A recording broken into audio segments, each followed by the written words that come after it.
నమః శివాయ శాంతాయ మహాదేవాయ ధీమతే. నమః శివాయ శాంతాయ మహాదేవాయ ధీమతే ఇత్యాది మంత్రాలు జపం చేసుకుంటూ తమ ఇంటికి వెళ్ళిపోయి తమ తల్లిదండ్రులకు వాళ్ళ మిత్రుడైనటువంటి మిత్ర సహుడికి పాద నమస్కారాలు చేశారు. ఈ సోదరులు మిత్రుడైనటువంటి జనార్దనుడు మాత్రం తండ్రి దగ్గరే యోగాభ్యాసం చేస్తూ బ్రహ్మతత్వాధ్యాయనం చేస్తూ, బ్రహ్మతత్వాధ్యాయనం అనేది ముఖ్యం, మనం ఇంతవరకు చెప్పుకున్నాం. జితేంద్రుడి అయి శ్రీహరిని ఉపాసిస్తూ ఇంటి దగ్గరే ఉండిపోయాడు. హంస డింబుకులు ఇద్దరూ వరాలు పొంది తిరిగి వచ్చినందుకు అతడు కూడా సంతోషించాడు, మిత్రుడే కదా. హంస డింబుకులకి జనార్దనుడికి కూడా వాళ్ళ తల్లిదండ్రులు మంచి కన్యలను చూసి వివాహం చేశారు. ఆ మిత్రులు ముగ్గురు తమ భార్యలతో కలిసి నిత్యము పంచయజ్ఞాలు చేసుకుంటూ ఏకపత్ని వ్రతులై గురు శుశ్రూష తత్పరులై ధర్మమే మనకు సర్వతోత్తమని భావిస్తూ జీవితాలు గడుపుతున్నారు. ఇలా ఉండగా ఒకరోజు ప్రొద్దున్నే ఆ మిత్రులు ముగ్గురు రథాలెక్కి తగిన పరివారాన్ని వెంటబెట్టుకొని వేట కోసం మహారణ్యానికి వెళ్ళారు. మిట్ట మధ్యాహ్నం దాకా వేట చండ ప్రచండంగా సాగిపోయింది. ముగ్గురులో వాళ్ళు చాలా క్రూర జంతువులను చంపేశారు. క్రూర జంతువుల్ని, ఇక్కడ మామూలు సాధు జంతువులను చంపలేదు. ఊళ్ళ మీద పడుతుంటాయే క్రూర జంతువులు, దాండ్లను మాత్రమే చంపారు. పూర్వం రాజులంతా అదే చేసేవాళ్ళు. మిట్ట మధ్యాహ్నం దాటేసరికి ముగ్గురు బాగా అలిసిపోయారు. దాంతో వాళ్ళు వేట చాలించి దగ్గరలో ఒక సరస్సు కనిపిస్తే అక్కడికి వెళ్ళి కూర్చున్నారు. ఆ చల్లగాలికి కొంచెం ఓపిక వచ్చింది వాళ్ళకి, కానీ ఆకలి తీవ్రంగా ఉంది.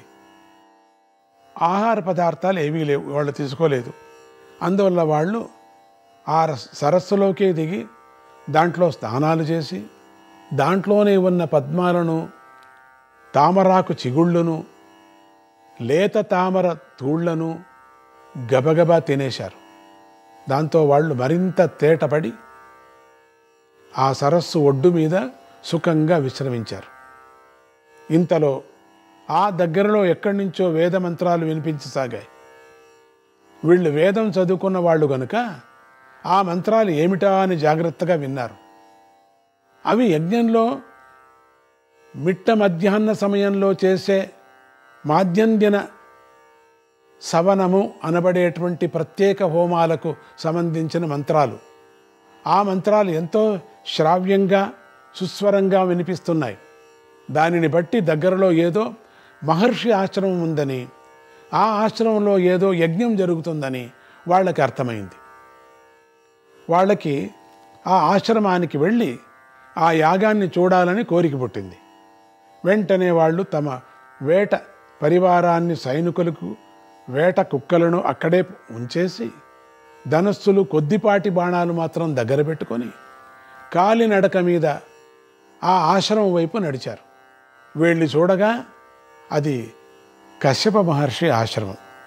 వీళ్ళంతా వెళ్ళి చూస్తున్నారు. ఇక్కడ వీళ్ళు వెళ్ళి చూడగా అది కశ్యప మహర్షి ఆశ్రమం. అక్కడ విష్ణుదేవతా యాగం ఏదో జరుగుతోంది. చాలామంది మహర్షులు ఋత్విక్కులుగా ఉన్నారు. అలాంటి ఆశ్రమంలోకి మిత్రులు ముగ్గురు ప్రవేశించారు. వాళ్ళని చూస్తూనే అక్కడ మహర్షులు వీరికి అర్ఘ్యపాద్యాదులు ఇచ్చి స్వాగతం పలికారు. వీళ్ళు కూడా ఆ మహర్షులకు వినయంగా నమస్కరించి వారిచ్చిన ఆసనాల మీద కూర్చొని మెల్లగా పరస్పర పరిచయాలు ప్రారంభించారు. ఆ మాటల వరసల్లో హంసుడు అక్కడి మహర్షులతో ఇలా అన్నాడు: మహర్షులారా, మా తండ్రి గారు బ్రహ్మదత్త మహారాజు గారని మీకు చెప్పాం కదా, వారి చేత రాజసూయ యాగం చేయించాలని నేను మా తమ్ముడు అనుకుంటున్నాం. ఎందుకంటే మాకు శివవరప్రసాదం వల్ల దేవదానవులను కూడా జయించే మహాశక్తి లభించింది. అందుకే రాజులందరినీ జయించి మా తండ్రి గారితో రాజసూయ యాగం చేయించాలని మా కోరిక. మీ ఆజ్ఞ కావాలి మాకు. మరి మీ యజ్ఞ విధానము, మీ నియమనిష్టలు పరిశీలించాక మీ మీద మాకు విశ్వాసం పెరిగింది కనుక మీరే స్వయంగా వచ్చి ఋత్విక్కుల్లాగా ఉండి మా నాన్నగారితో ఆ యజ్ఞం చేయించాలి. ఇక్కడ చాలా అద్భుతంగా చేస్తున్నారు మీరు శిష్యాది సమస్త పరివార సమేతంగా మా రాజ్యానికి రావాలి అని అన్నాడు హంసుడు. హంసుడి మాటలు మొదట్లో వినయంగానే ఉన్నాయి, కానీ చివరిలో కొంచెము ఈ వరమదము, బలమదము కనిపించాయి. చూడండి, కొంచెం జాగ్రత్తగా మాట్లాడాలి మహాత్ములతో. అది గమనించారేమో ఆ మహర్షులు, యువరాజా, యజ్ఞం జరిగితే మేము వస్తాం, యజ్ఞం జరగకపోతే ఇక్కడే ఉంటాం అని పొడిగా సమాధానం చెప్పారు. యజ్ఞం జరిగితే వస్తాం, లేకపోతే లేదు. ఒకటి అర్థం కాలే, అట్లా చెప్పారు. మహాత్ములు కదా వీళ్ళు. ఈ సంభాషణలు పూర్తి అయ్యాక మిత్రులు ముగ్గురు వెనక్కు తిరిగి వస్తూ ఉండగా దారిలో ఇందాకటి సరస్సు యొక్క ఉత్తరపు ఒడ్డు మీద మరో ఆశ్రమం కనిపించింది. అక్కడ ఉండే మహర్షులంతా మామూలు మహర్షులు లాగా లేరు. వాళ్ళు అక్కడ అట్లా ఉన్నారు మామూలుగా, ఇక్కడ మామూలుగా లేరు. వారు కాషాయ కౌపీనాలు ధరించున్నారు. వాళ్ళు నిత్యము శివధ్యానం చేస్తున్నారు. శివధ్యానం కూడా మామూలుగా లేదు. వారు శివుణ్ణి పరబ్రహ్మ స్వరూపుడిగా, సర్వవ్యాపుడిగా, విష్ణు స్వరూపుడిగా, వేదాంత స్వరూపుడిగా, సర్వతోముఖుడిగా, శాంతుడిగా, నాశరహితుడిగా, శాశ్వతుడిగా ఈ రకమైన వేదాంత పద్ధతితో ఉపాసన చేస్తున్నారు. పరమాత్ముణ్ణి వేదాంత పద్ధతితో ఉపాసన చేసేది ఒకటి ఉంది. వాళ్ళంతా సన్యాసాశ్రమంలో హంస, పరమహంస స్థాయికి చేరినటువంటి మహాత్ములు. వాళ్ళంతా దూర్వాస మహర్షి యొక్క శిష్యులు. ఆ మహర్షి బోధించిన తర్కబద్ధమైన వేదాంత మార్గంలో తత్వోపాసన చేస్తున్నారు. వారిలో దూర్వాస మహర్షి కూడా ఉన్నాడు. ఆయన సహజంగానే రౌద్రస్వరూపుడు, రోషమూర్తి. ఆయన్ను చూస్తే దేవతలు కూడా భయపడతారు. కానీ ఈ మిత్రులు ముగ్గురికి కూడా ఆయన ఎవరో తెలియదు. మిత్రులు ముగ్గురిలోనూ పెద్దవాడైనటువంటి హంసుడికి పేరు హంసుడే, కానీ హంస స్వరూపులుగా ఉన్నటువంటి ఈ సన్యాసులను గుర్తించే శక్తి లేదు. సన్యాసులందు హంసలే కదా పరమహంసలు వాళ్ళు. అందుకని సన్యాసులు యతీశ్వరులు ఎక్కడ చూస్తే అక్కడ నమస్కారం చేయాలి మనం. అది మనకు క్షేమం. అది అతడి తమ్ముడు అలాంటి వాడే. వాళ్ళేంటి అంతగా హంస అని పేరు, అంతే. వాళ్ళిద్దరూ ఒకరితో ఒకరు ఇలా మాట్లాడుకోసాగారు. పెద్ద భూతంలాగా కనిపిస్తున్నాడు. ఈయనెవరు చూడండి. దూర్వాస మహర్షిని చూసి ఇట్లా పలుకుతున్నారు. కొంచెం పెద్ద ఆసనంలో కూర్చున్నాడు. ఆయన కొంచెం లావుగా ఉన్నాడు, బాగా ఉన్నాడు. పెద్ద భూతంలాగా అనేశారు. కాషాయ కౌపీనం ధరించి ఉన్నాడు.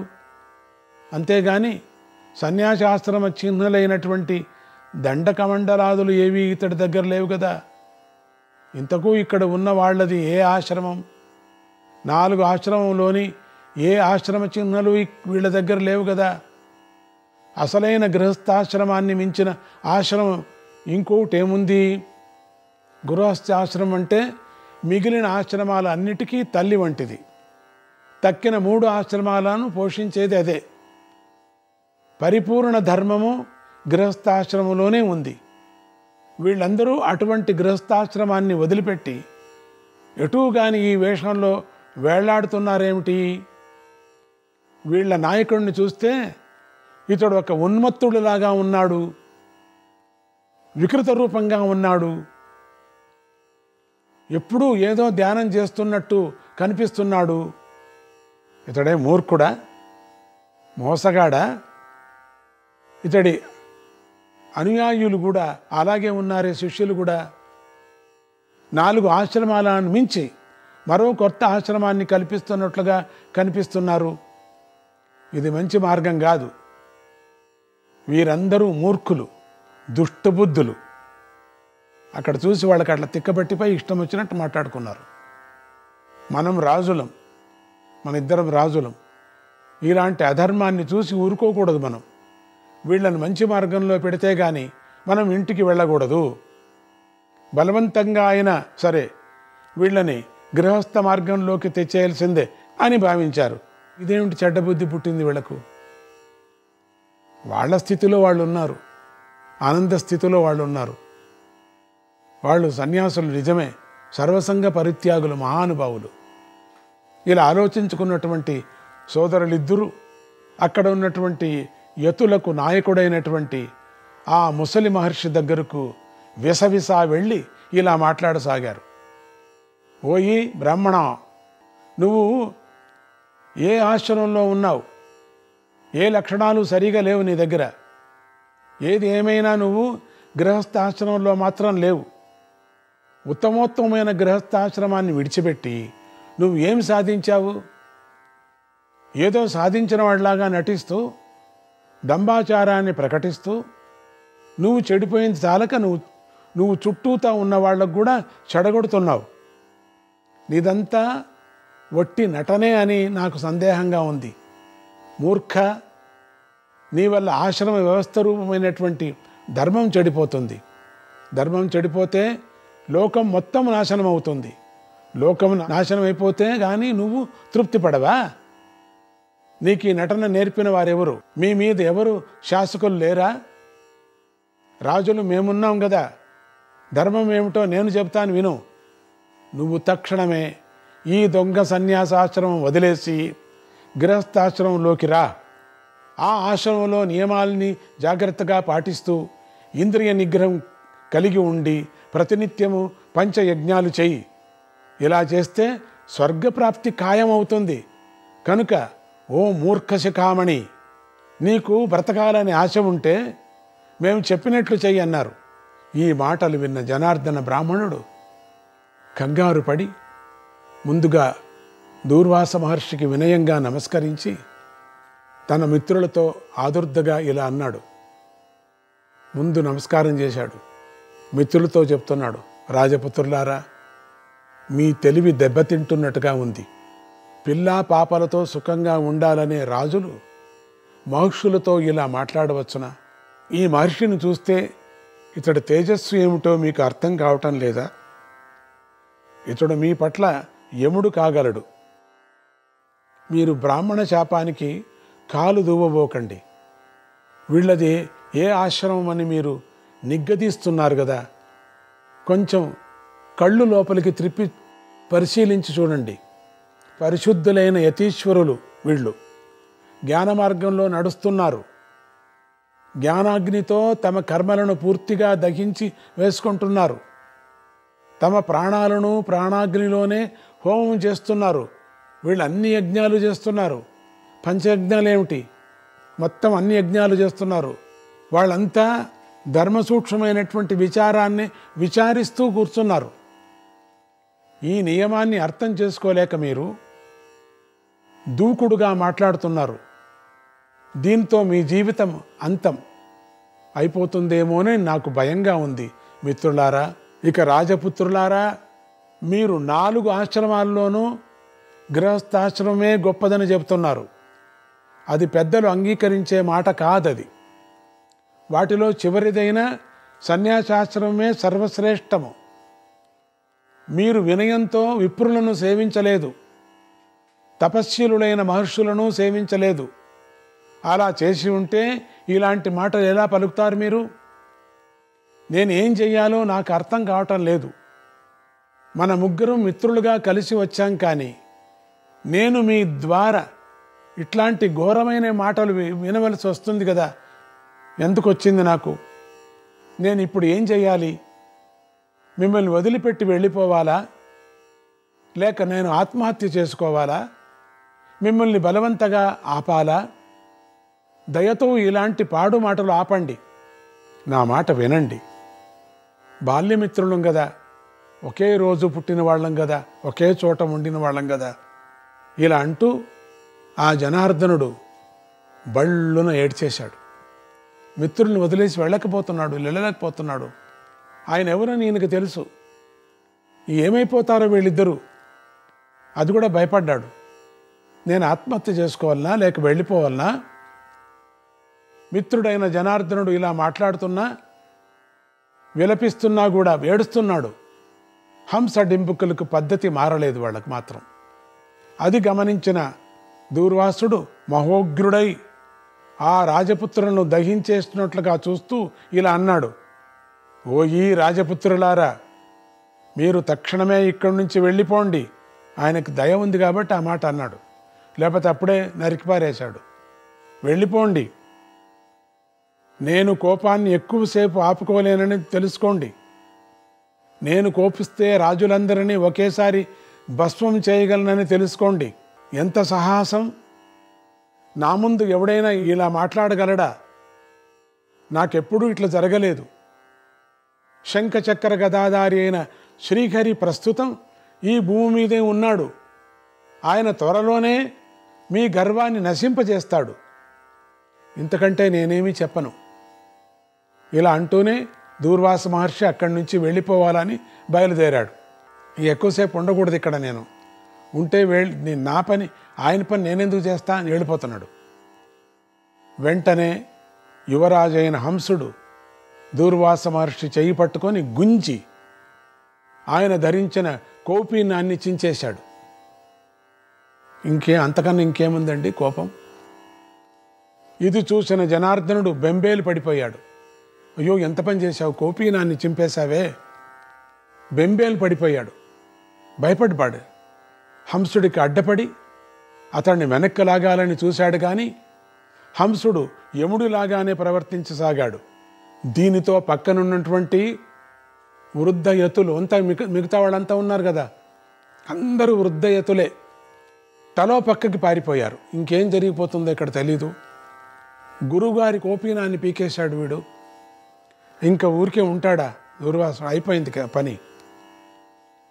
ఎప్పుడూ కోపంతో మండిపడేటువంటి దూర్వాస మహర్షి ఆ రోజు తనను తానే నిగ్రహించుకొని మెల్లమెల్లగా ఇలా అన్నాడు, రాజపుత్రులారా, నేను శాపంతో మిమ్మల్ని ఇప్పుడే సంహరించి వేయగలను, కానీ ఆ పని చేయను. ఎందుకంటే మేము ఇప్పుడు యతి ధర్మంలో ఉన్నాం. కేశవుడు యాదవ వంశంలో జగన్నాథుడుగా జన్మించున్నాడు. ఆయన లోకలక్షడు గనుక మీ గర్వాన్ని నశింపజేసి మిమ్మల్ని సజ్జనులుగా మారుస్తాడని నా ఆశ. అందుకే నేను మౌనంగా ఉన్నాను. నాకు అవమానమైన పర్వాలేదు. జరాసంధుడి మీకు దగ్గర బంధువే అని నాకు తెలుసు. అతడు మీకంటే పెద్ద వీరుడే. అతడు కూడా నాతో ఇలా మాట్లాడాడు. నాతో ఎవరు ఇట్లా మాట్లాడరు. జరాసంధుడు ఎప్పుడూ ఇట్లా మాట్లాడలేదు. ఎన్నో మాటలు కలిశా. మీరు నాతో ఇలా మాట్లాడారని తెలిస్తే అతడు మీతో బంధుత్వాన్ని కూడా తెంచి వేసుకోగలడు. నా మీద అభిమానం ఉంది. అతడితో వైరమే మీకు మిగలగలదు. ఒకవేళ ఆ జరాసంధుడు మీ మీది బంధుప్రీతితో మీ అధర్మాన్ని సహిస్తే అతన్ని కూడా సర్వనాశనం తప్పదు. అయినా మీతో అన్ని మాటలు నాకెందుకులేండి, పోండి, త్వరగా పోండి ఇక్కడి నుంచి, బతుకుపోండి. ఓయి జనార్దన బ్రాహ్మణ, నీ బుద్ధి నిర్మలమైనది. శంఖచక్ర గదాధారి అయిన శ్రీహరి మీద నీ భక్తి అలాగే నిశ్చలంగా నిలబడి ఉండిపోవుగాక. ఇవాళ కాకపోతే రేపు కాకపోతే ఎల్లుండో ఆ స్వామితో నీకు సమావేశం జరుగుతుంది. సజ్జనులకు ఇహపరాలు రెండిటిలోనూ నాశనం అనేది ఎప్పుడు ఉండదు. జనార్దన, నువ్వు కూడా వెళ్ళిపో. వెళ్ళి మీ తండ్రి గారికి జరిగిందంతా యథాతథంగా చెప్పు అన్నాడు దూర్వాసుడు. నారాయణ నారాయణ, హరే కృష్ణ.